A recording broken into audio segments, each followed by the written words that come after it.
Hello, everyone. Welcome back to another edition of ZK Study Club. Today, we're really excited to have Muhammed Esgin joining us from Monash University. And Muhammad's going to be talking to us about some post-quantum constructions for zero-knowledge and blockchain applications. So with that, over to you, Muhammed. The floor is yours.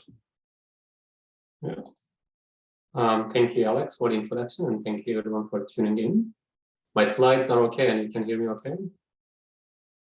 Okay, so I'll just like this. And yeah, today I'm going to be talking about kind of like two things, like with some introduction to lattice-based zero-knowledge proofs. So I'll try to tell you a bit about some challenges there. And I'll also talk about this protocols family that we're calling Matrix, which is a Monero-like blockchain private payment system. You probably all know about zero-knowledge. I'm not going to talk too much about that, but we probably want some formal guarantees from zero-knowledge proofs like soundness, zero-knowledge, and so on. And we want to reveal no information, as the name suggests.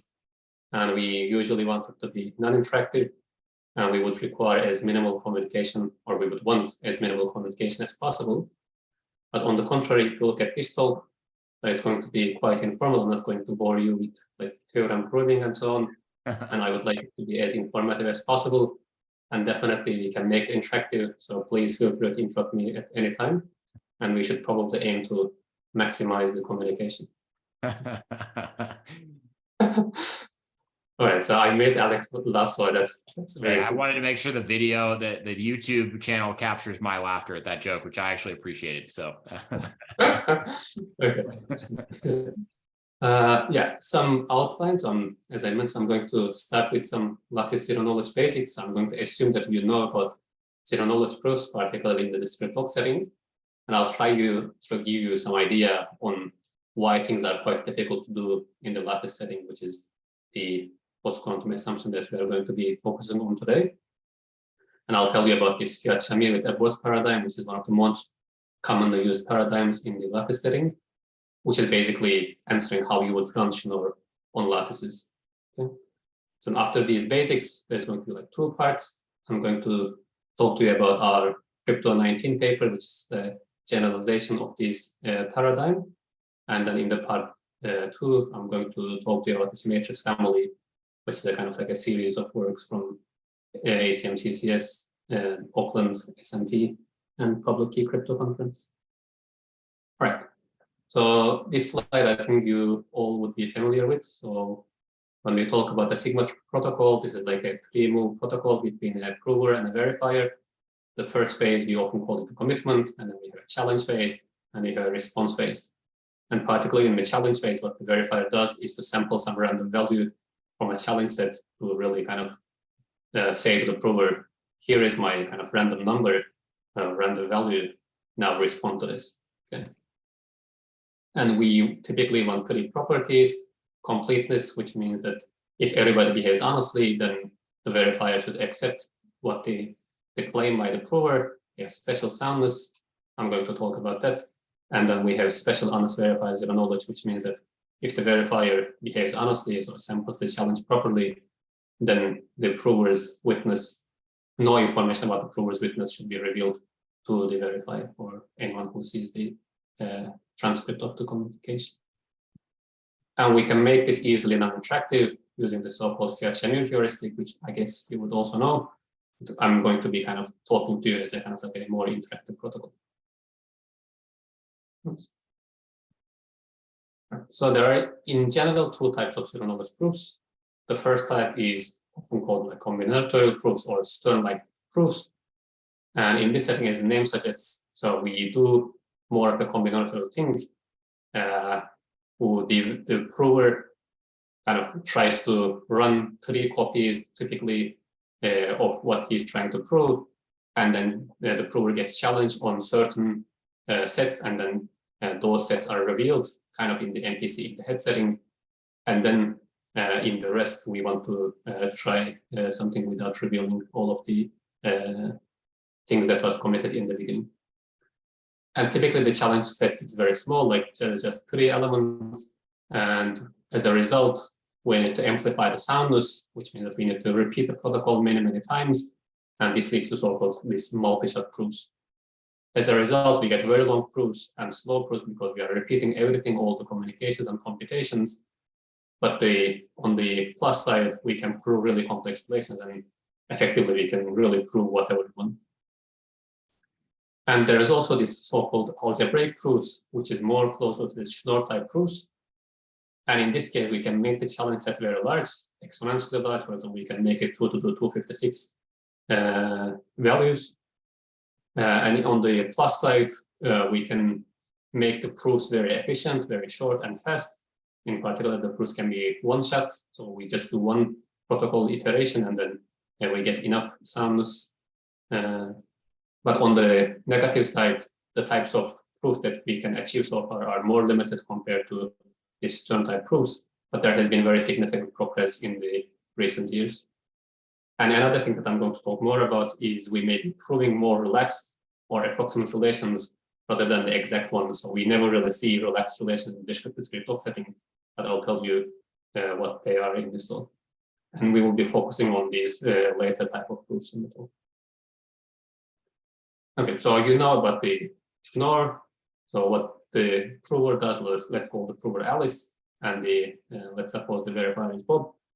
Alice has some secret value R. She computes G to the R, and let's call this value T. T is shared with Bob, Alice, and we have this kind of like public parameter as the generator of the group, a cyclic group G, and the order of the group is Q, let's say. So Alice samples some random value Y, computes G to the Y, and sends it over to the Bob. Bob picks a random challenge between 0 to Q minus 1. And then Alice computes Z, which is kind of like a response, Y plus X times R. Okay, so R is Alice's secret, X is the challenge, and Y is some masking value. Okay, and Bob checks whether this expression holds, C times T to the power challenge equals G to the Z. If that's the case, then Bob is satisfied that Alice is telling the truth, and she knows the discrete log, which is R in this case, and everyone is happy, and we can show that this is zero knowledge and so on. Okay. And if we try to kind of build a lattice analog of this, let's try to see how we can do this. Now the public parameter is going to change. It's not a kind of like a generator of the group. This is going to be a kind of like a random fat matrix, which means that it has more columns than rows. And Alice is going to pick a random vector R, and she's going to compute A to the R, and we are going to get this T vector. Okay, the T is going to be shared with Bob, and Alice is going to compute A to the Y for a random value Y, and this is going to be this new C. We will get a challenge, and then we will compute something very similar, which is Z equals Y plus X times M. Okay, so you can see that like everything is quite similar. We are just changing kind of like a bit of the notation, but really we are mimicking what the Schnorr does. But unfortunately, I have a quick question. And by the way, I am going to, if anyone has questions that they type in the chat, I will just myself ask them. Yeah, that would be great. Unless the person so that way you don't have to look at the chat. But so far, no question. But I do have a question, and this may be more basic to lattice-based cryptography, and maybe some people already know the answer, or maybe you're going to get to it later. But I guess what is the like with the you use this word, the fatness of the matrix, the width, like why is it important that the matrix being used here is wider than it is tall? Why is it important that it have more columns than rows? I guess, is that a property that you require in all settings for these lattices, or what? I guess, what's the significance? Yeah, so there are some technical reasons that I'm not going to talk too much about, but one of the main reasons is that we don't want A to be, for example, an invertible matrix. If that's the case, then if I give you, for example, A to the R, sorry, A times R, then you can easily invert both sides by A, and you immediately get R. So for example, if you know about this LWE problem, we have kind of like a matrix which might be square, that's okay, but we also have kind of like an identity matrix, and the identity part gets multiplied by some error, and then we have kind of like an A times R or A times S plus some error. And this error is quite important. If you don't have the error, then you can just do Gaussian elimination to get the secret that you are trying to hide. Got So it. I'm kind of hiding the error here. That's why A is fat. So I'm concatenating these, Got it. the kind of real random matrix with the identity matrix so that it's kind of like a fat matrix. Cool. Thank you. No problem. Okay, so far we just mimicked what Schnorr is doing, but unfortunately we cannot really just finish here.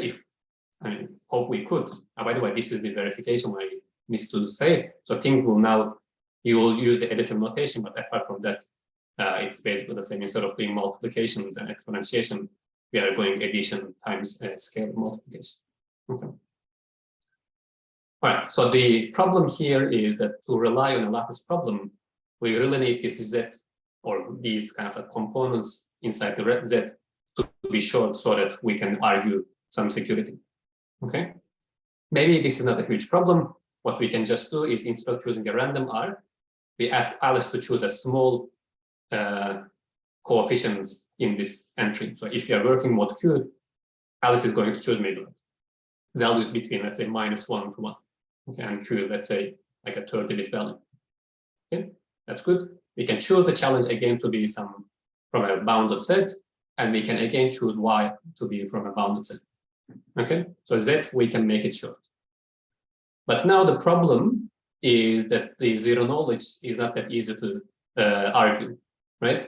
Because if you choose everything small and if you work mode Q, then for example, a simple setting, let's suppose Y is chosen from, let's say, -10 to 10, and let's suppose X times R can be between -1 to 1, okay? And if we know that Z is 11, then we immediately know that the only possible value that X times R can take is 1, right?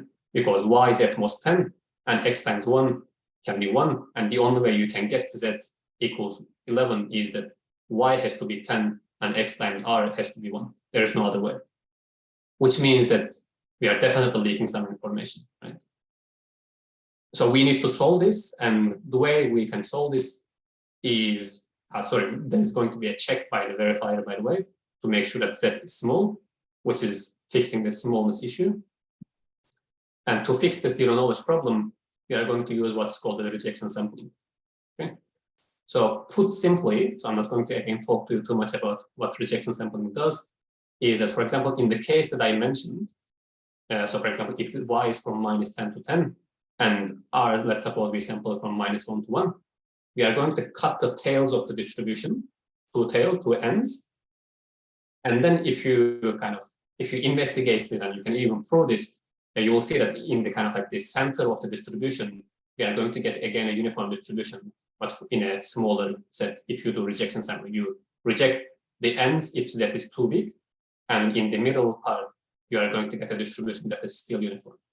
Okay, and there's also a Gaussian version of this, but yeah, that's more complicated, so I'm not going to even talk about that. Okay, but we have this rejection sampling technique. So this is a technique that was well known even before these kind of like lattice-based zero-knowledge proofs and lattice-based crypto in general. But Lubashevsky described how it can be used in this lattice-based setting so that we can argue the zero-knowledge both for signatures as well as zero-knowledge proofs. Okay, but this fixes the rejection sampling. What we do is, so we have this interaction, Alice computes Z. If it's not an acceptable Z, she rejects and we restart. We pick a new Y, new challenge, compute Z, check the rejection sampling. If it's accepted, all good, we send Z over to the verifier. Okay. And this is okay if this is a non-interactive protocol, especially because Alice is going to choose the challenge herself. So she can just do all these steps and just publish the Z that is accepted. Okay. That follows the correct distribution or corrected distribution. All right. Now, if we look at these properties back again, kind of like a lattice variant of the Sigma protocol. So completeness, we have relaxed completeness, right? Because the protocol may restart now in the discrete log setting, like kind of like one iteration of the protocol is definitely going to conclude if the prover really knows the witness. And then to argue the zero knowledge, we are going to rely on the rejection sampling. And for special soundness, now this is more complicated. And this is what we are going to kind of discuss in a bit more detail. Any questions so far?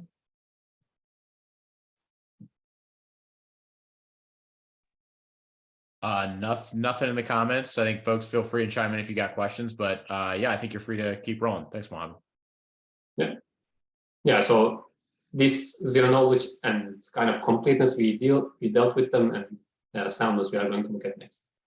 And to do this, we are going to do kind of like some abstraction. We are going to move away from this kind of like matrix notation, and we are going to move into the kind of the commitment notation.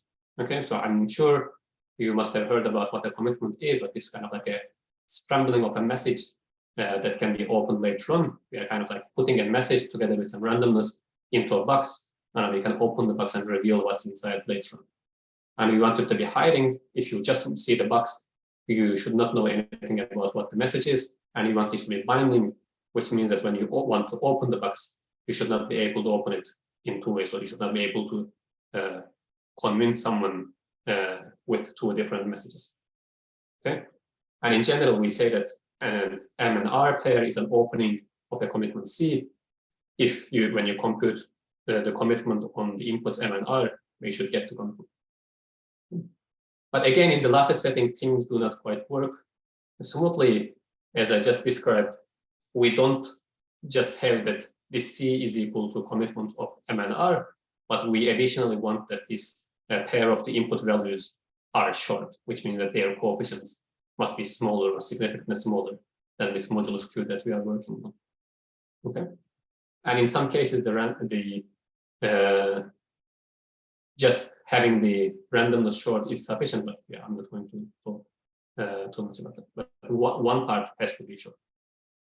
And we are going to assume that we have a homomorphic commitment, and it is additively homomorphic, and we are working over a ring R, and this scalar is, so this C is a scalar in the ring, which is also short.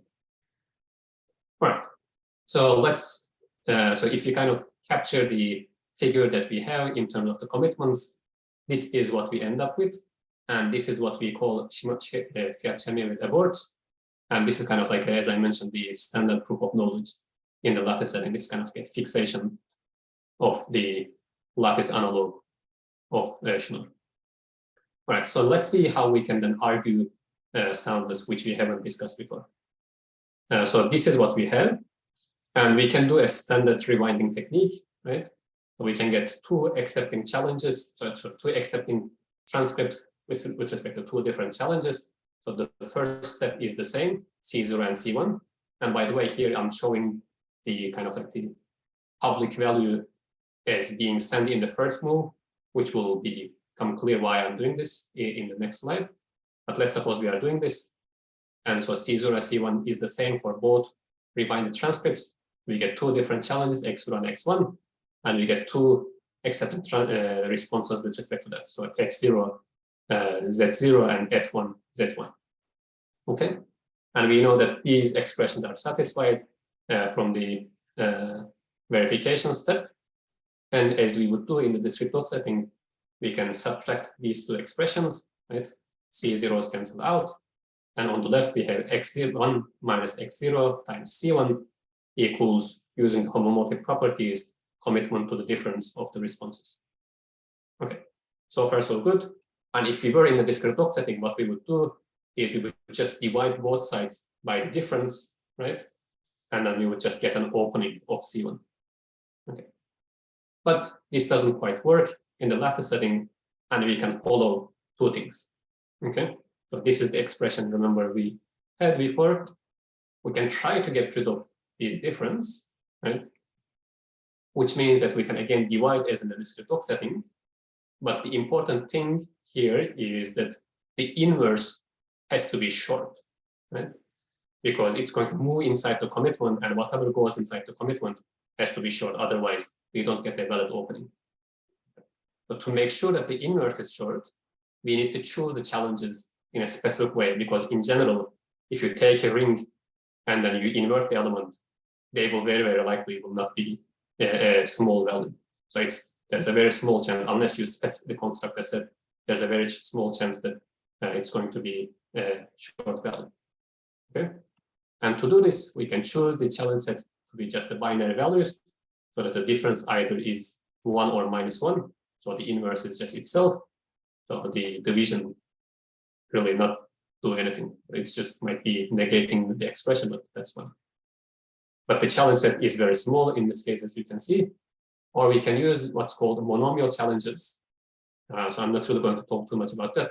But even in this case, the challenge set is a bit larger, but still not exponentially large. So we have about like a few thousand values. So we again need to repeat the protocol in both cases. Okay, so we repeat the protocol. Therefore, we get an inefficient communication computation, but we get an expression in the end that is kind of either exact or closer to exact. So we get something like some alpha times C1 with some openings, and alpha in this case can be either 1 or 2. In the monomial challenges case, it actually turns out that the inverse is not small, but 2 times the inverse is small. That's why you still get this 2 term. Okay, but we know what alpha is in all cases. It's either 1 or 2. It's not an unknown value. Okay. In approach number 2, we can just be happy with what we have gotten. Okay, so we just leave this expression as it is, and we try to get around this relaxation. We are not getting an opening of C1, but we are rather getting an opening of something times C1. Okay, now we need to deal with the relaxation. And since like 2009, Lubashevsky's signatures, we have been working on how to deal with this relaxation.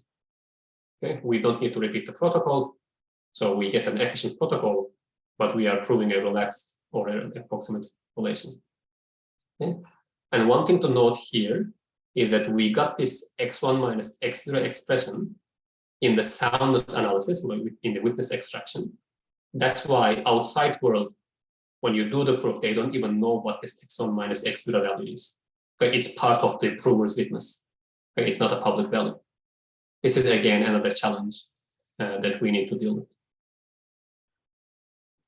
All right, so this was the setting that we have done, and this is the standard fiat semi with aborts.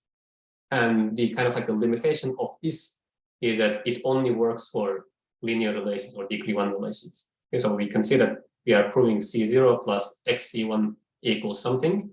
So the degree of X challenge is just 1. Okay. And what we have done in our work is to generalize this paradigm to nonlinear polynomial relations in the lattice setting. Okay, so let's see how we can do this.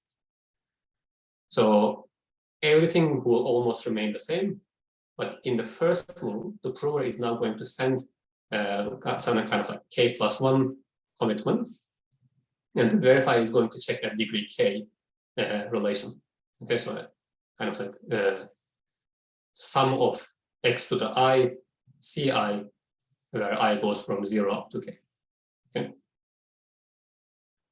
And now this expression is what has changed, and such a kind of like nonlinear relation or degree k relation has been shown in the discrete log setting to be quite useful. For example, people have built this so-called 1 out of n proofs. They have been used to do this arithmetic circuit verifiability, and they are also used in the bullet proofs that you might already know. For example, we might want to prove that some bit is binary. So for this, we can prove that b squared minus b is equal to 0. And this you can see is a degree 2 relation, it's not a linear relation. Okay. And the goal here is to extract a valid opening of the CK commitment. Okay. It can be any different one, but for simplicity, we will look at CK. And the goal that we are going to solve is to extract a useful witness in one shot. So we don't want to repeat the protocol for a lattice-based commitment. Okay, so we are going to investigate how we can do this. And to do this, we will look at this k+1 special soundness. So k is the degree of the relation that we are checking, and we are sending k+1 commitments in the first one. Okay, so we are going to try to build an extractor. The extractor is going to take an input C0 up to CK, so the set of the commitments, and we are going to do rewinding k times. Okay, so we get challenges x0 up to xk, and we get corresponding accepting responses f0, z0 up to fk, zk. Okay, and they all satisfy the verification. So we have this expression satisfied for all i's 0 up to k. And what we want to do is to get an opening of ck, as I mentioned before. Right. So we know that this holds, and we can write this as a matrix that consists of all of these challenges, powers of challenges, and then a set of commitments, C0 up to ck, and this equals the expressions on the right-hand side. Okay. And this is going to be over some ring R. And if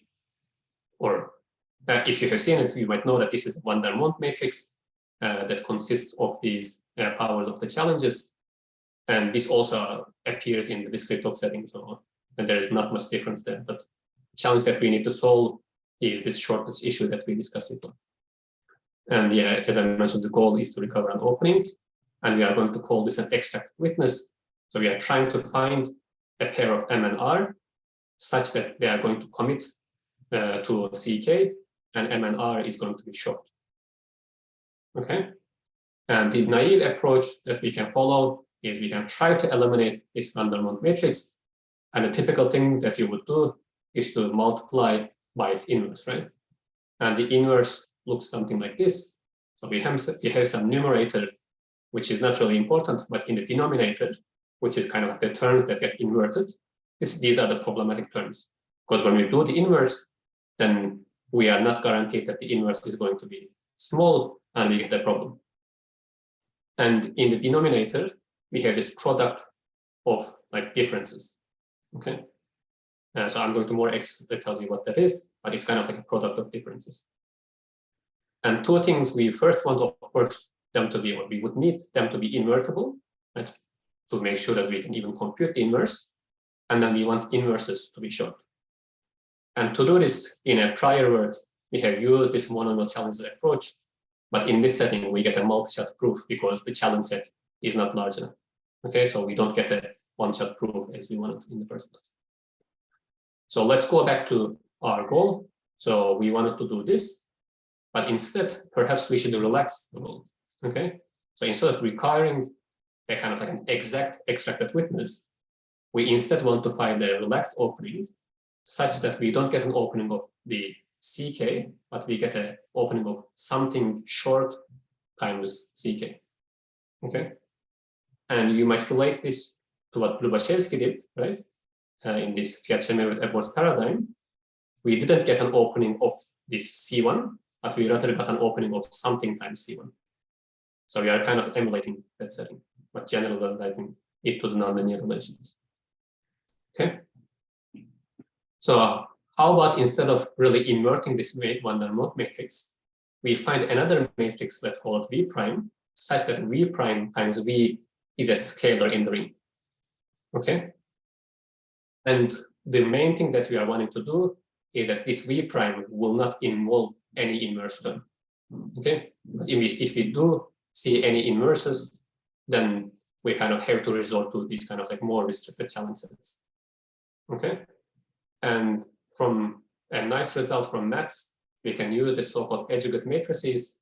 It's a kind of like a semi-inverse, but we're not fully inverting the matrix, but we are partially kind of inverting the matrix. And a nice property of this adjugate matrix is that if you take a matrix A, you multiply it with the adjugate, then what you get on the right-hand side is the determinant of the matrix times the identity. Okay. Now, if we take this V prime to be the adjugate matrix of V, okay, and we multiply both sides of our expression by that, then we are kind of going to cancel V matrix, but instead we are going to get a determinant of V on the left-hand side of the expression. Okay. So on the right-hand side, we get adjugate of V times C, and on the left-hand side, we get the determinant of V times A. Okay. And if you look at what the determinant is, it's nothing but these terms we have seen in the denominator before. Okay. So it's a pair of challenge differences and a product of these things. Okay.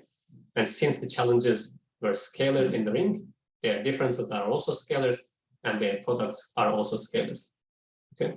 So what we end up with is this expression determinant of V times A equals something And from this, we can get an opening where this relaxation factor, this y, is equal to the determinant of the Van-Normand matrix. Okay. Now we need to look at the quality of the witness. And it turns out in the lattice setting that the shorter the witness, then you get a better quality witness. Okay. And in our approach, we can support the challenge spaces of this form. So it has a specific infinity norm. So the coefficients are bounded. Sorry, I should start with what the challenges are. So they are polynomials of degree at up to d-1 for some parameter d. And their coefficients are bounded by p, so they are between minus p to p. And they have a fixed Hamming weight that we denote by w.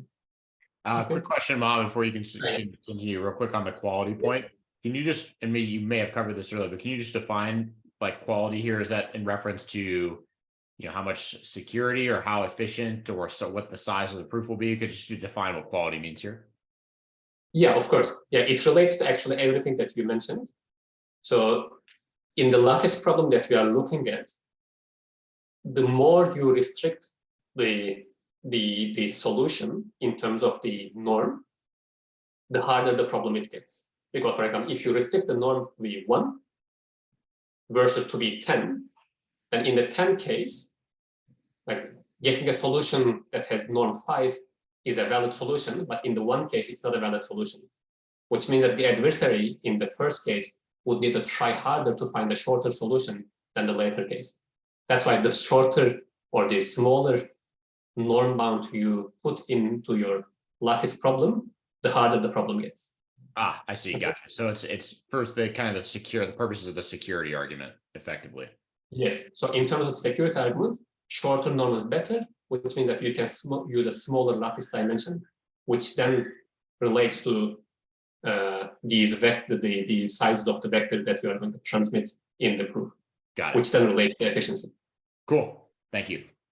No problem. Yeah, I have a question as well. Yeah, of course. So you talked earlier about like ability to prove binariness by in that form. Yeah. And okay, so it seems like on one hand you can prove that by proving some quadratic relation over the committed witness.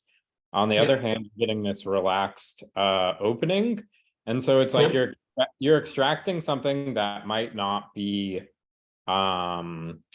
binary, right? Because it's a solution to like commitment of some what did you use, like gamma, some scalar times c. But yet you've proven in the protocol that it is binary, even though you can't extract this. And then it seems like the reason you want gamma to be small, even though you have proven it's binary, like the real message is that for binding, you can pick a smaller modulus if gamma is smaller. But there's something just, I don't know, kind of at odds between the fact that's a great question. We've proven so I can explain what we can extract in the binary case, for example, but that's a very good question. Yeah, that's a very good point. So let's suppose we were able to prove something like y times c is commitment to something, right? And when we do the binary proof, we actually do analyze the binary setting in our papers. Then what we extract is we can prove that this commitment has an opening in the form y times m with some randomness, let's call it r. Okay. And we can actually prove that m is really binary, but the opening is not really exact because we are still proving that it's the commitment is y times c, but the opening is also y times something binary with some r, which may not contain this y. Okay, so this r is small or short, but we don't know that r over y, let's call this r prime, we don't know that this r prime is also short. Okay, so we get this weird opening where kind of like the message part is kind of exact because we know that M is really binary, but the randomness part, we don't know that this is of the form R, Y times something short. Does that kind of answer your question, sir? Yeah. And how big would Y be in practice? So what are the constraints on Y? Yeah, for example, if you look at, if you're concerned with this challenge set, so polynomials with p-bounded coefficients, then in the linear case, Y would be a difference of two challenges, so x1 minus x0. And if you look at its, let's say, infinity norm, right? Oops, infinity. Then we can argue that this is less than or equal to infinite norm of x1, whoops, plus 3, start to write with the mouse, plus x0, right? And we have bounds on these individually, which are p, right? So this would be equal to 2p. So overall, this would be less than 2p. Just a triangle. Oh, sorry, maybe I should write less than. Yeah, so we can bound it by 2p. But this is, again, a very good question. Now, in our setting, the determinant is a product of challenges, right? So we are not just going to get this, but we are going to get a product of terms like this. So it's going to quickly get something bigger. And in the paper that I'm going to talk about, actually, I have this in the appendices. I'm not going to really show you the full expression, but we show how to bound this for challenges of this one, or challenge sets of this one. But yes, it quickly grows to a kind of like an unacceptable value if the degree of the relation is very large, because it kind of grows exponentially in the degree. Okay, so that's that's the constraint on how big the degree can be. Basically. That's right. Yeah, we unfortunately cannot get very large degrees. I don't know, something like 10 even, probably we cannot really get practically if you really want a practically efficient scheme. But this is still useful because we can handle the cases where degree is 2 and 3, like for example, these quadratic cases, which is needed for binary proofs, for example. Oh, I see. So that's like the degree bound in your circuit. No, this degree is the degree of the polynomial. I'm talking about the degree of the relation that we are checking in the verification, which was denoted as I see, K. yeah. The K is bounded yeah. because the size grows exponentially in K. Got it. Not this T. So this T is different. Any other questions? Yeah, does the fact that you have proven M is binary let you in the like provable security way use a smaller modulus? So modulus would be also different. Oh, Yeah, if you ignore the R.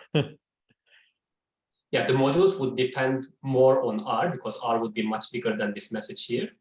That's why proving M is binary would not really help in this particular case. Okay, but if you're using deterministic commitments, then you can say that the extracted message has like L infinity norm dy, and then pick. Yes, but again, we would still need to look at the norm of y times m. Okay, because we want each term to be small. Yeah, plus, well, it's going to be right p y times some like ring expansion factor. Yeah, so the infinite norm would for this would just be basically again 2p bounded by 2p because m is binary, so we either get y or 0. So both of them would have infinite norm at most 2p. And yes, if that's just the only constraint, then we can choose q accordingly, the modulus q. I realized I might have said something that could have misled someone. So I was talking about the degree bound of a circuit, say in a system like Planck, but here you're talking about the low level relations that you can prove. So so in practice, when you build a proof system, you're going to be translating it to a polynomial that is a higher degree than the degree bound of the relations in your proof system. So yeah, you probably couldn't do with this directly. Yeah. So this is really the degree of the relation, polynomial relation that we check in the verification. Yeah. Okay. Yeah, very, very good. Yeah, thank you for the questions. That's great. Okay. And these type of challenges are the most commonly used ones in the lattice setting, and we can kind of basically make it as large as we want. If we want kind of like a 256 challenge set, then we can set the degree to be 256, which is a typical setting. Even, for example, these standard signatures and so on, they use this, like dilithium, for example. We can set the weight to be 60, and we can change set the infinite norm to be 1. Then you get an exponentially large challenge set. And we have generic results on the length of or the norm of the witness. So for this, I'm going to refer you to the paper, and these are parameterized by this D, W, and P parameters. Okay. And since we are not really inverting the matrix, we may even not need it to be invertible. We can be singular, even though it's usually not singular. And we don't put any special condition on the kind of like the shape of the modulus Q, which means that we can use the so-called entity-friendly parameters to exploit this fast computational algorithm, this number theoretic transform, which is kind of like a variant of FFT. All right, so to sum up the first part, we kind of talked about two challenges. One is the so-called soundness gap. So we want to prove something of the form A times S is equal to T, where S is the secret, but we can only efficiently prove that A times S prime is equal to some Y times T, okay? And Y is unknown, and S prime is, in most of the cases, is significantly larger than the S that the honest prover uses, okay? And I'm emphasizing efficiently here. There are ways to prove exact relations, but they're significantly less efficient than proving lattice relations. And we also talked about this imperfect completeness. So this arises due to the use of rejection sampling. And this is particularly a problem for multi-party interactive settings. For example, if you want to do a multi-signature or threshold signature or something like that, because until we compute the response, we do not know whether it's going to be accepting. So for example, imagine the parties do the first move, they compute a challenge, then suddenly one party might get a response that's not expecting. Then we might need to repeat the whole protocol, and everybody needs to do this. So that's kind of quite a problem for this multi-party interactive setting, even though it's not a huge problem for the non-interactive settings where we have a single party. Can I ask a question about zero-knowledge? So in a discrete log-based protocol, for example, zero-knowledge will often hold perfectly. Does that hold in this setting? Yeah, the zero-knowledge is statistical. So it's not kind of like a computational zero-knowledge. Right. If we are just concerned about the kind of like the response. Yeah. Of course, if you look at the public key of the user that the user is using, then that's computational. But the zero-knowledge argument for the response, that's statistical. It's not computation. Got it.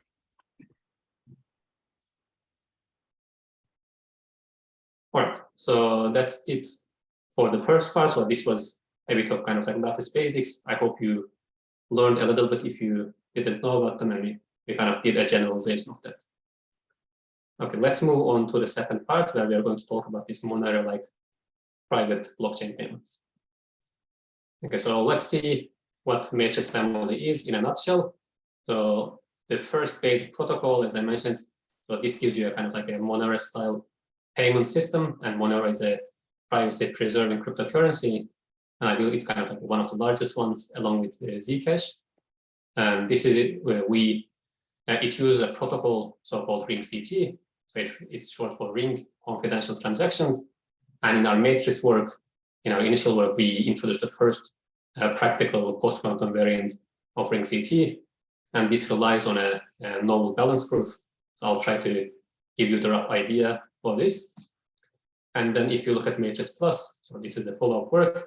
So this introduces a significantly more efficient post-quantum ring CT protocol building on this earlier matrix work. And this exploits this Chinese remainder theorem. And we do packing using that kind of property and it relies on Galois automorphisms. Again, I'm going to tell you a bit about this. And then we have this auditable variance. We are denoting by matrix AU or matrix plus AU. So this is the variant that gives you formal auditability. Okay. What I mean by auditability is that we can introduce some authorities into the system which can revoke the anonymity of the users. For example, if they're misbehaving or if there's some illegal activity, then this authority can revoke the anonymity and can see who that user is. And this is an optional feature, so I'm going to discuss again a bit about what features that we can get. We have efficient open source implementations, so you can go to this link. So if the code is available, they will be linked. Apart from Matrix, we have the codes for the remaining two. But Matrix has become kind of like obsolete at this point, so Matrix Plus, we should look at the code of that. And as byproducts, we get efficient post-quantum ring and group signatures, or we can also call the group signature an accountable ring signature, thanks to this auditability property. And we also get what's called the partially decryptable commitment scheme. And what this roughly is that you can commit to kind of like a pair of messages where one part of the message can be decrypted and recovered in the decryption, but the other part cannot be. Okay. So you can get some compression, and you can also do some kind of like some partial decryption, even though you don't recover the full message. And we show that this is still useful. All right. I think one of the very first questions that comes into many people's mind is how large are these things? And if we take, for example, a Monero transaction, you might think of it as kind of like this very little dot, if you can see it. And if you were just to kind of replace this Monero transaction, the kind of like the primitive that we use in this setting to kind of like standard, let's say like this Stern type proofs or like standard lattice commitments with no optimizations whatsoever. So this is about the size of a lattice ring CT that you would get. So it's really, really big. It's massively considered. And Matrix is about this big, and Matrix Plus is about this big. Okay.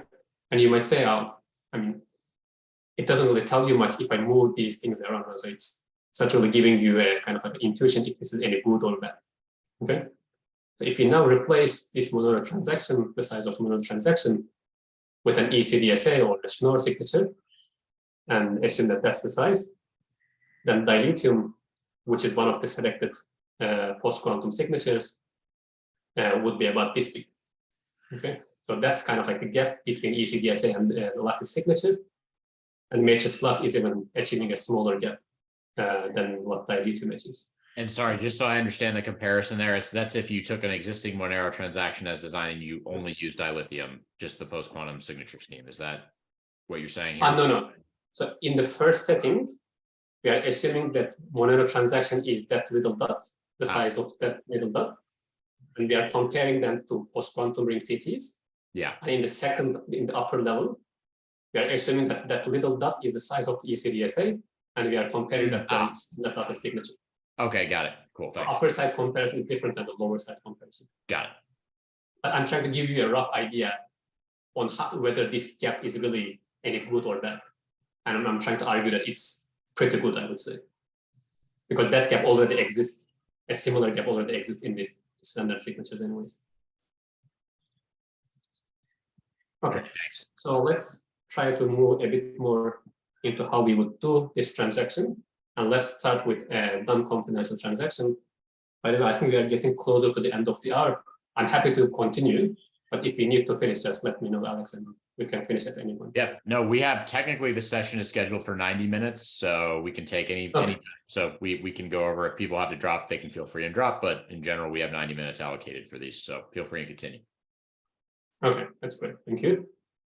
But if we take a non-confidential transaction, let's suppose we are doing something on Bitcoin, and we again have our user Alice. She has two accounts. One account has $2, the other account has $3, and she has associated public keys PK1 and PK2 for these two accounts. Okay. What she does is that she broadcasts a message. I'm sending 2 + 3, $5 to Bob, and she signs this transaction. Okay. We have a bunch of miners or verifiers in the system, but I'm going to just denote it as one verifier. the verifier sees this message, and the verifier checks certain things. Okay, they would first check whether the signature is valid, okay, which is just running the verification of the signing algorithm, and they would check whether the input accounts are unspent.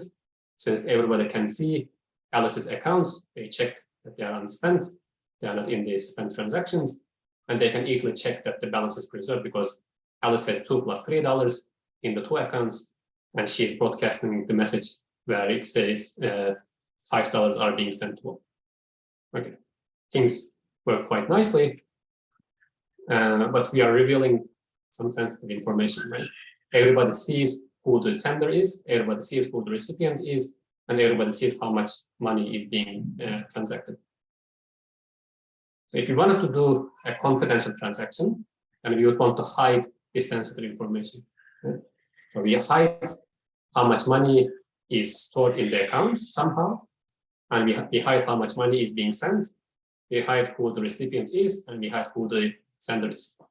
Okay, but now the verifier is in a very troublesome situation, right? I mean, they don't even know how to do verification, right? I mean, they are not even seeing who the sender is. They cannot check whether the inputs are unspent because they are not even seeing how much money is in there. And maybe Alice is trying to spend minus $10, right? So she's trying to kind of create money out of thin air. And it's kind of problematic to check whether the balance is preserved. Okay? And especially like the balance preservation is really one of the most difficult things to check. Because of these reasons, we are going to ask Alice to do more. She's going to send a zero-knowledge proof to convince that she is not cheating and she is doing everything kind of honestly, okay, or properly. And ring CT is kind of a realization of this idea that's also used in Monero, as I mentioned. And for these, to hide the amounts, we are going to rely on the homomorphic commitment scheme. And ordinary signature is going to be replaced with a ring signature. And to hide the recipient, Monero uses what's called a stub address. Okay. So let's see how this spending works roughly in Monero or in the string CT setting. The public key of the user is going to be a commitment to 0 under the secret key. Okay, so it will be some random value. And the coins are going to be commitments to the amounts under some randomness R. Okay, and since the commitment scheme is homomorphic, commitment to A plus commitment to B is equal to commitment to A plus B. Okay, and I'm using additive notation here, but that's okay. Okay, so let's have our spender again. So instead of the direct amounts in the accounts, we are now saving the coins. She's first going to mint an output coin. Okay, we are going to denote that as OCN. And she's going to create these matrix, okay, in some random row, or in some random column. She's going to put her own public keys, PK1 and PK2, and the rest of the columns are going to be occupied by some decoy public keys that are associated to some accounts. Okay. And she's going to construct another row in a specific way where she's going to sum up the coins that correspond to the public keys in the upper rows of that column. Okay, so particularly she's going to sum up the coin or take the coin that corresponds to DK P11, which is DCN11. Okay, she's going to take the coin that corresponds to DPK12, which is DCN12. Okay, so these are kind of like the input coins. We sum them up, and then we subtract off the output coin that she minted. Okay, we do the same thing for the next column. We do the same thing for the next column, which is kind of like the Alice's column. So we have CN1 plus CN2 minus OCN, and we do the same thing for all of the columns. Okay. Now we are going to run a range proof on the output coin. We could have done the same thing for the input coins, but this is not really needed because they are already kind of output coins for some previous transactions, so they already had some range proofs run on them before. So we usually wouldn't run them again, but we do the range proof on the output coin to make sure that there's indeed a positive amount inside this commitment. Okay, so we are not trying to send minus $10. And then you can see that if the balance is preserved, then this commitment in Alice's column, this last commitment is going to be a commitment to 0, because the input is going to be something like 2 plus 3, which is 5, and the output is going to be a commitment to 5. So they will subtract of each other, and we will get a commitment to 0 under some randomness. Okay, and this randomness is something known by Alice, so she can prove things about this. Okay, and then she is going to run a ring signature, or rather a kind of like a 1 out of n proof for this last row, which is going to prove that among one of these commitments in, let's say, 5 entries, she knows the opening of one of them, and that opening is a commitment to 0. Okay, which means that we are going to prove the balance using this ring signature. Okay, and then she's going to run more ring signatures for the first 2 rows, and this proves that she knows one account out of these 5 accounts for each of the rows. And as part of these ring signatures, she's even going to prove that all of these accounts are in the same column, okay, which is this green column. And actually, just doing a ring signature is not enough. She needs to run a linkable ring signature, which is going to output some kind of like serial numbers associated to accounts, so that she cannot spend these accounts anymore. Okay, along with the transaction, she's going to send the serial numbers, and if she ever tries to spend the same accounts again, they will lead to the same serial number, which will be able to be linked by the verifiers, and the verifiers will not accept this transaction anymore. Okay, that's why we do a linkable ring signature, to prevent double spend. Okay, any questions on this? Dara, do you want to say your comment for the benefit of the future viewers of the YouTube video? I was just saying that this technique of where you basically use a commitment to a random value sk, and then you use that with homomorphic commitments. We use part of that. We use that as a sub protocol in Zcash for proving the binding signature, it's called. And in Zcash, that is mainly used to ensure non-malleability of transactions. So we don't use ring signatures, but it's interesting to see the commonality there, because I think I came up with that completely independently for Zcash. Yeah, the idea is basically kind of like exploiting homomorphism to run the kind of like the computation that you want to do on the inputs rather on the outputs. Yeah, it's not an original idea at all. I think Bulletproofs uses something similar as well. Yeah, that's right. Yeah, this is kind of like a natural idea how you would do this kind of like a balance proof. Yeah. Apart from maybe like the ring signature part. Maybe this is a question. Actually, maybe this is a question. Now that since we're talking about this, are there any protocols that attempt to do privacy preserving payments that don't do a construction like this? I mean, we mentioned we're talking about effectively a variation of Monero. We're talking about Zcash has a similar construction here. Is there other approaches to privacy preserving payments that don't use this that are out there? So Sprout didn't use Sprout or ZeroKash didn't use homomorphic commitments. Okay, gotcha. Yeah, actually, we are also, when we see our protocol, we are not going to do exactly the same thing, but it's going to be still using homomorphic commitments. Got it. So Muhammad just told me to wait for the punchline. No, thanks. Thank you both. It's really interesting. Conversation and observation. Thank you for sharing, Dara. So let's see what we do in our kind of like protocol, matrix protocol, and how we do the spending. Kind of like most of the kind of like the setup is the same, but there is a significant difference in how we create the coins.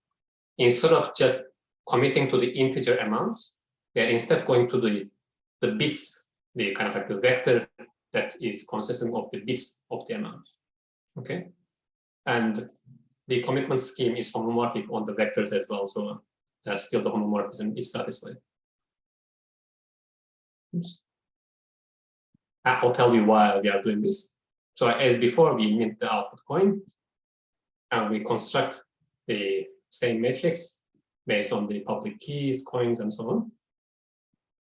But instead of running a range proof, we are going to run a binary proof on the output commitment, where we are going to prove that this commitment is a commitment to a vector where each component of the vector is a bit.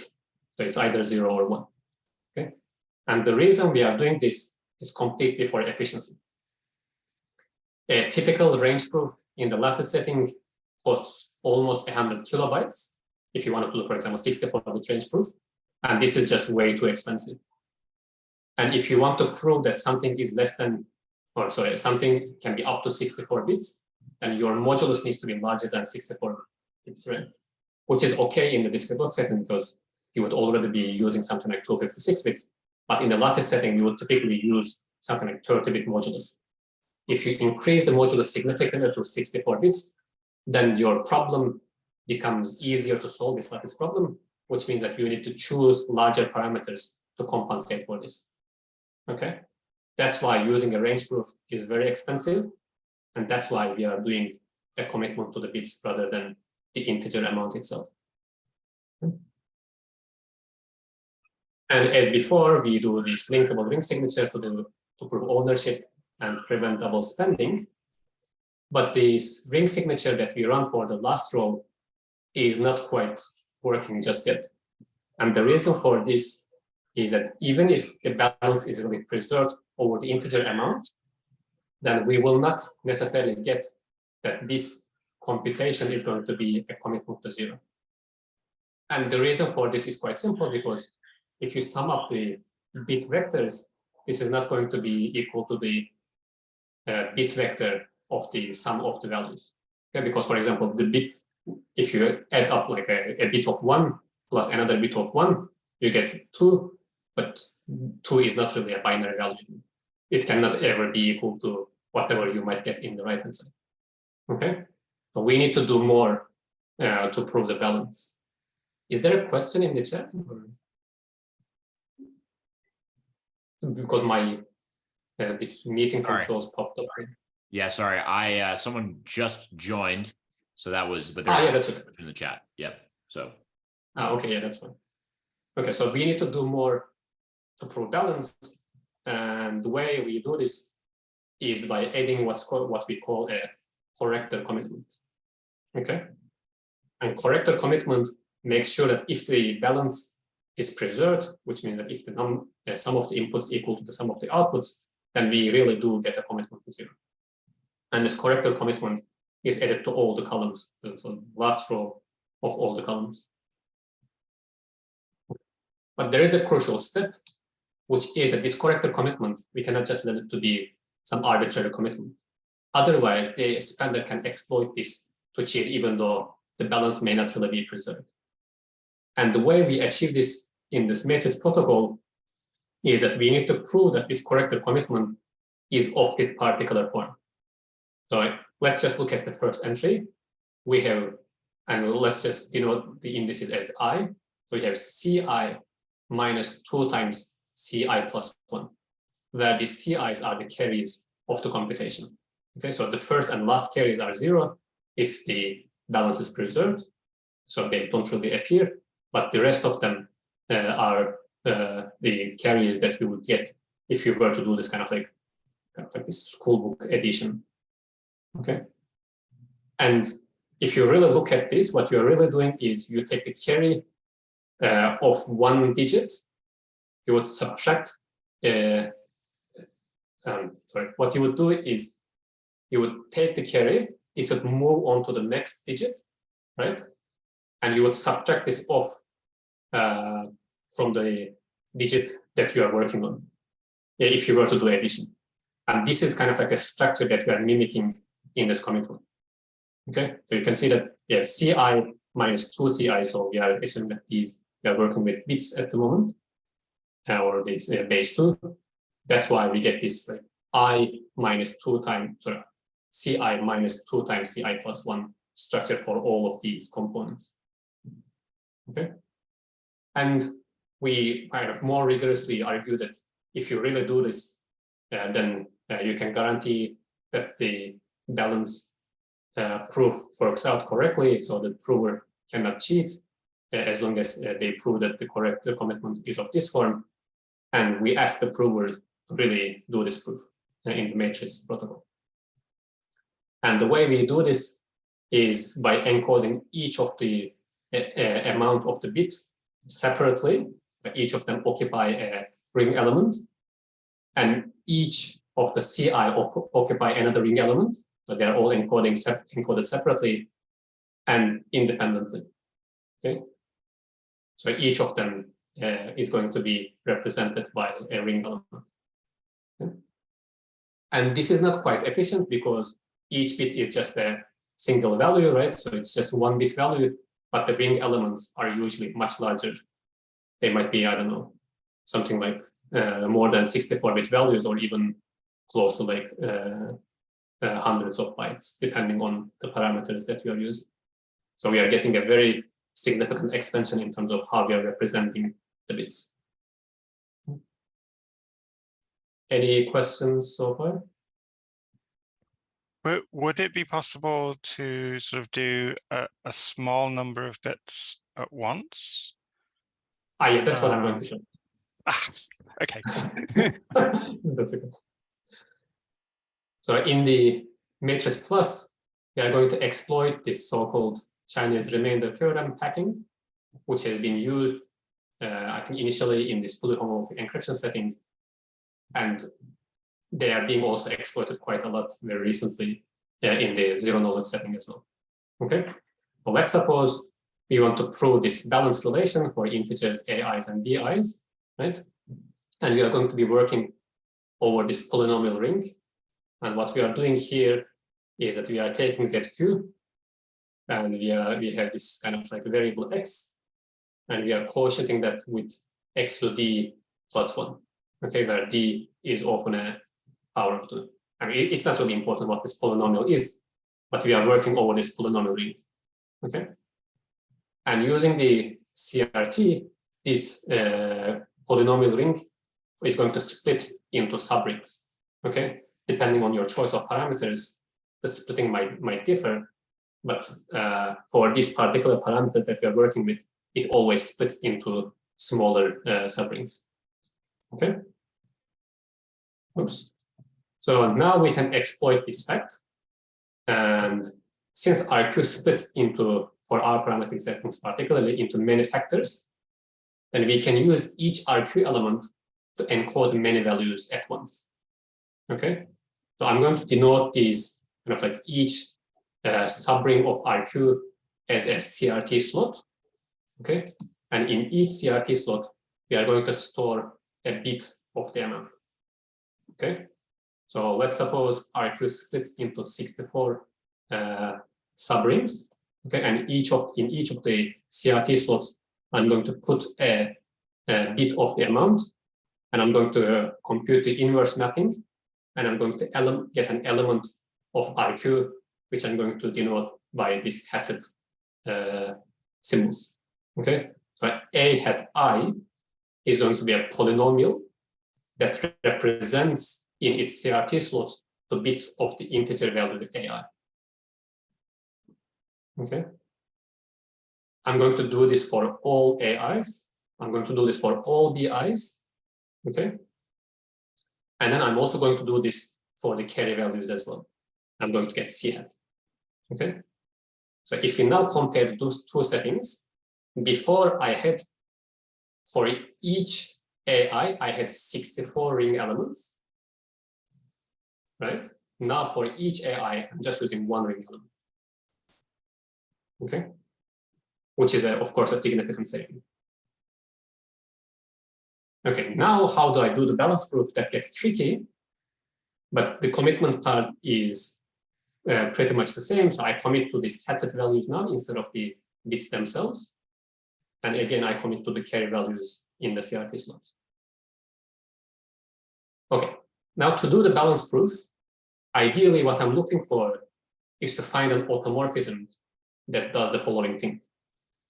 Okay, well, let's suppose these are the CRT slots, F0 up to F7. For simplicity, I'm assuming that there are 8 slots. Okay, but in the real setting, there are going to be 64 slots.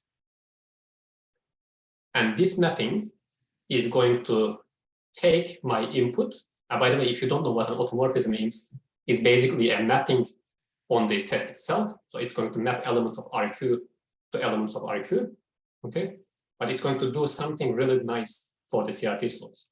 Okay, it's going to shift each slot to the left by 1. Okay, and this is going to be a cyclic rotation. Okay, so F1 will move to the first slot, F2 to the second slot, blah, blah, blah, and F0 will circle back to the end. Okay, and if we have this, which we don't, I'm going to explain, we could ask the verifier to take the C commitment and compute 2 times pi of C, right? And you can realize that this is going to mimic the structure that we are looking for. Instead of really proving or asking the prover to prove that this structure is preserved, we can let the verifier construct a structure using the automorphism. Okay, so since this is homomorphic, we are really getting the structure that we want inside the commitment. Let me pause here and ask if there are any questions, because this is kind of like a critical part. So the automorphism has to be compatible with the commitment homomorphism. Since we are working over RQ, they are kind of automatically compatible. Oh, yes, okay. Everything is over RQ, both the commitment and the inputs. That's why it's going to work out.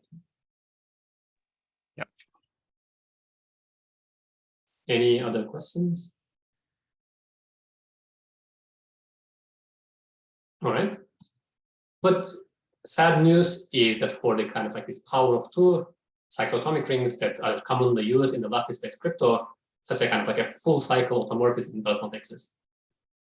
What does exist is kind of like a half cycle automorphism, which does this.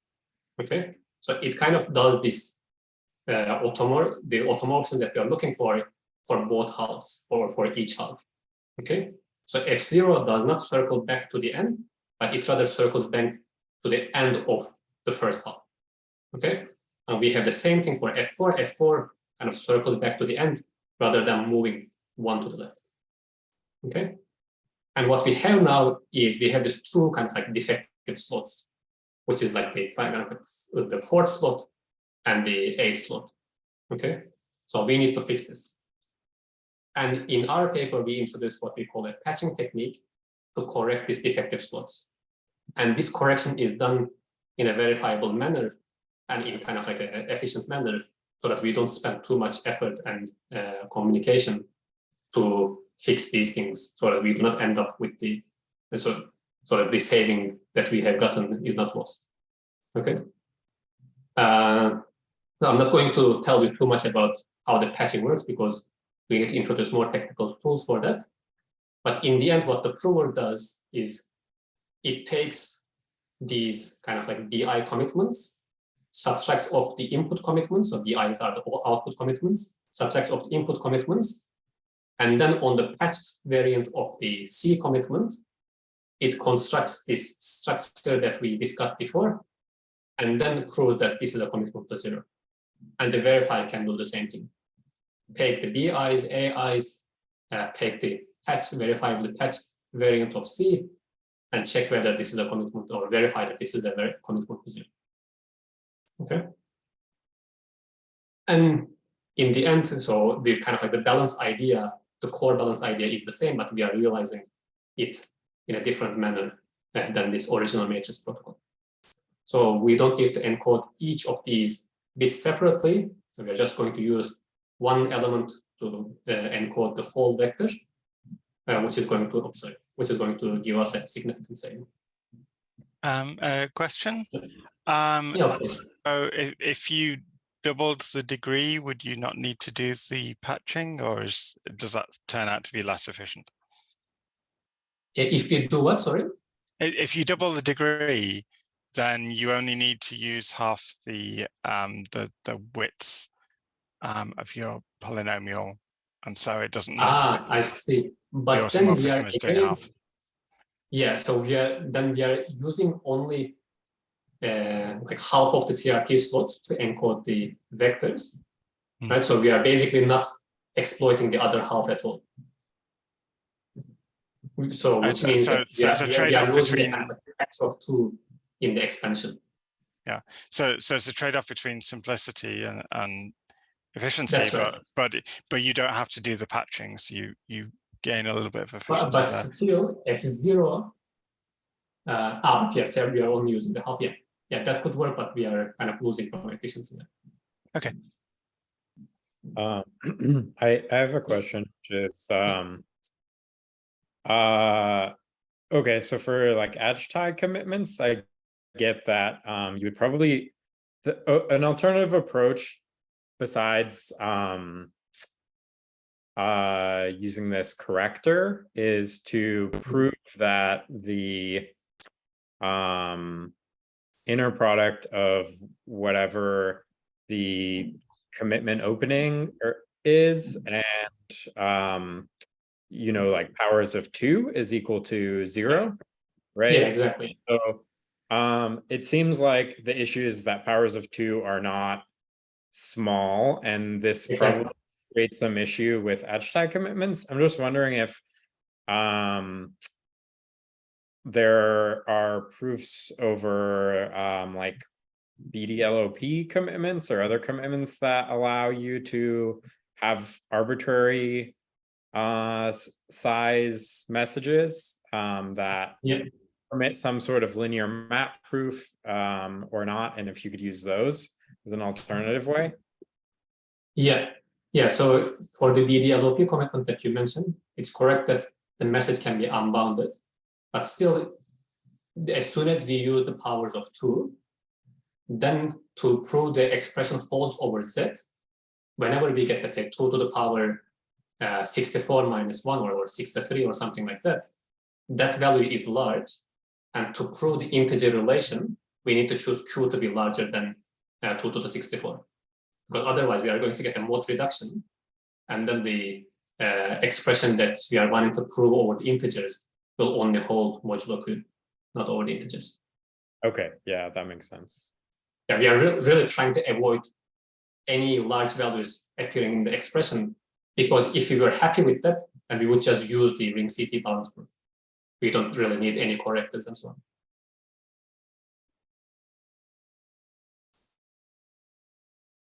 Any other questions?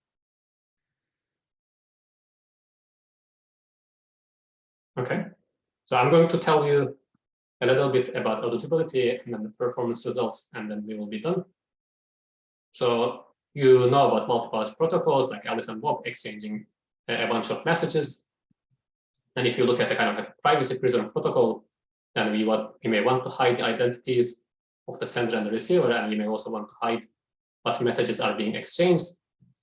And of course, we might know about this already, but the anonymity features of this privacy preserving protocol can be exploited by malicious parties.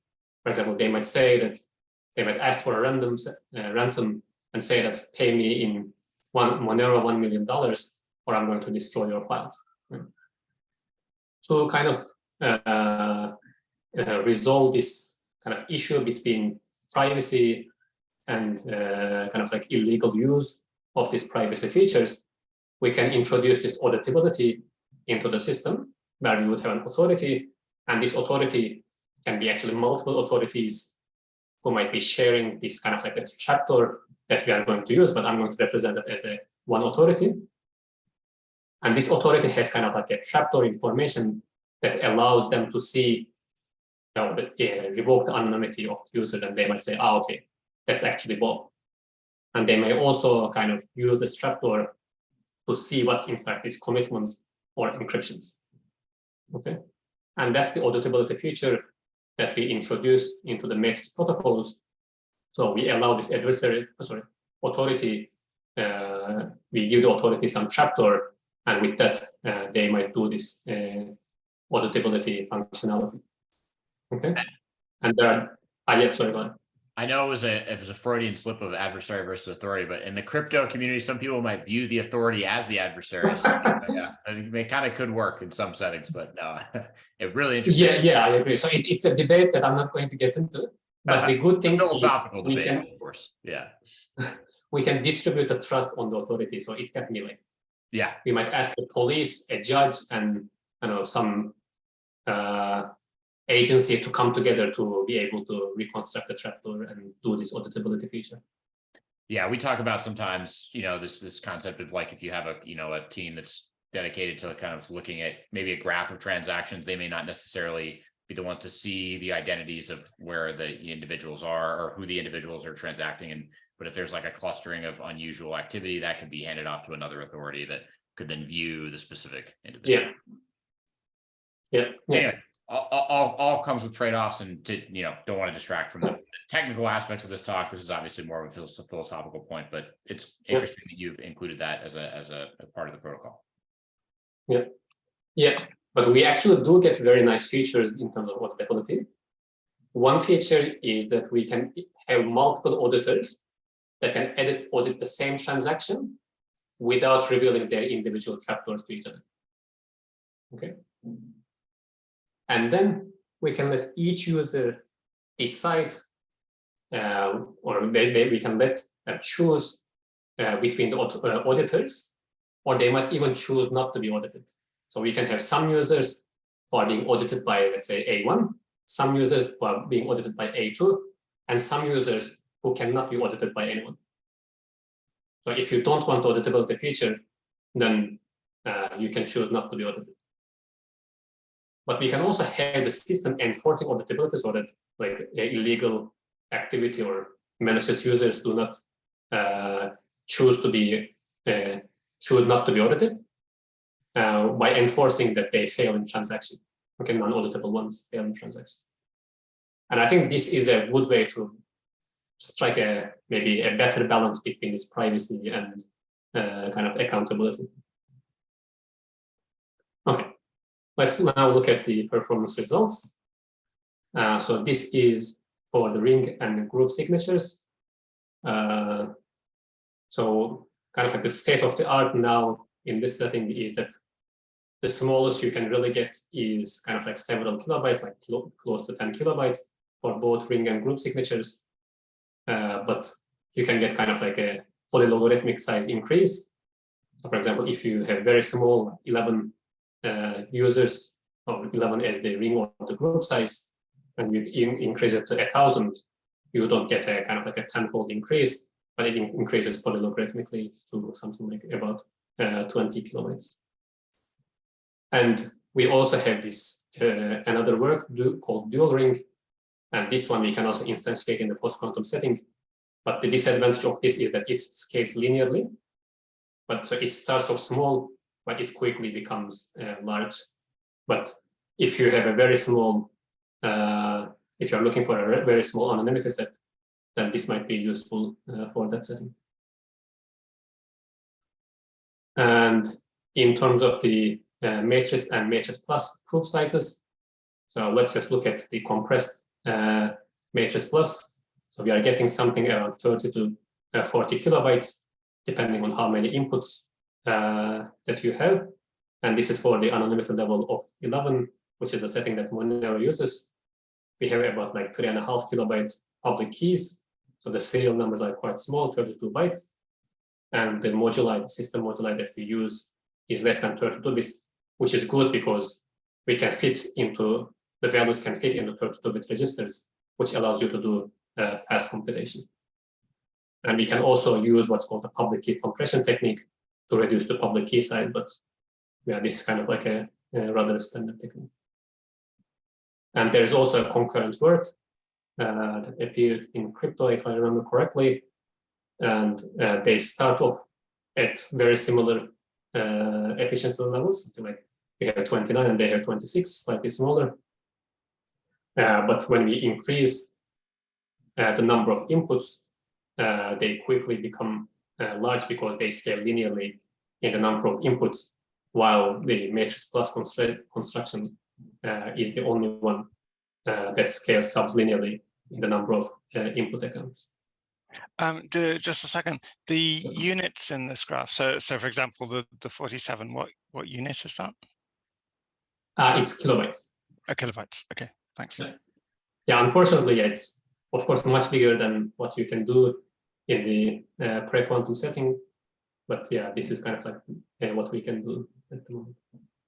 Wait, in the last page, did you have inputs specified? Is that for like a fix? Which one? For the ring signal? Yes, this is going from 2 inputs to, so the first column. Oh, in the previous slide. Sorry. Yeah, this is the typical setting. This is 2. No, sorry. Okay. This is ring signature. Which input? Which one is that? Oh, sorry, I'm going back. No, it That was is- the last one. So previous slide is this. Yeah, wait, so which part of it? Okay, there's multiple ring signatures. I guess, sorry, what fully makes up the proof in the next slide then? Yeah, so this one has the ring signature, balance proof, and binary proofs. And Okay. some other proof of value formulas like opening proofs and so on. Okay. So this is more than just the ring signature. Okay, yeah. So, but you mostly just explained the balance proof. Yeah, that's right. Yeah, I didn't talk at all about the lattice ring signature yet. That's right. Okay, sure. Do you know how, for larger values of n, how your scheme, like the ring signature compares? Then 1024? So eventually this LNS21 becomes smaller than our construction, because our construction scales kind of like a bit faster than log. It's polylog, and their construction is, I think, really log. And after, I think, 1,000, our construction, or something like around like thousands, our construction becomes slightly larger than LNS21. The gap would not be like exponential because they are both scaling logarithmically, but still, in terms of practical numbers, LNS21 scales better to larger values.